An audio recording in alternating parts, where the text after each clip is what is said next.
because it was so unusual at that time when this film was made to have the filmmakers be one of the subjects in the film, that we had to introduce the Maisels as well.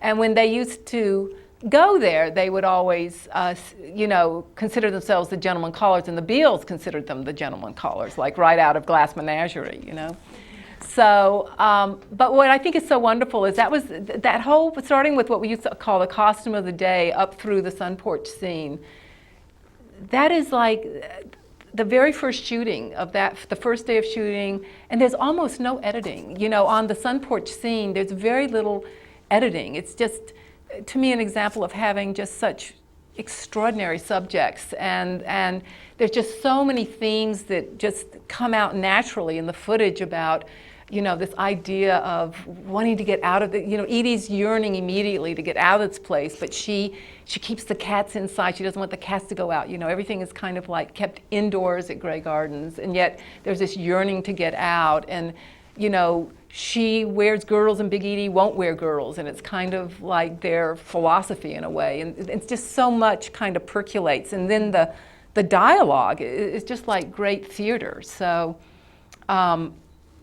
it was irresistible not to film them.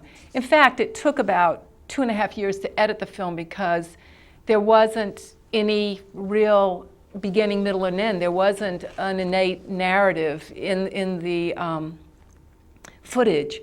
And so it really became kind of a structure that dealt with the balance of power. As could Edie really leave, or why was she staying, and looking at the kind of symbiotic relationship between the mother and the daughter.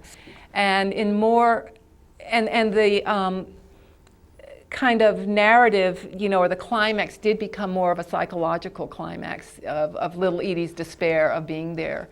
And so it was, in fact, a very hard film to make. But we were just like, we all felt when we were making it that we would never, ever work on a film that would have this rich material again. I mean, we all kind of knew it, and most of us were extremely young, like 22, 23, 24 years old, making this film. And in fact, when it opened in New York, it had huge critical acclaim, but there was also an enormous amount written about saying that the Maisels had exploited the Beals, that the Beals, in fact, were not mentally coherent, that little Edie was probably schizophrenic. This just shocked us because we never thought that. And, we thought of them as eccentric women who, in a way, chose to live this way.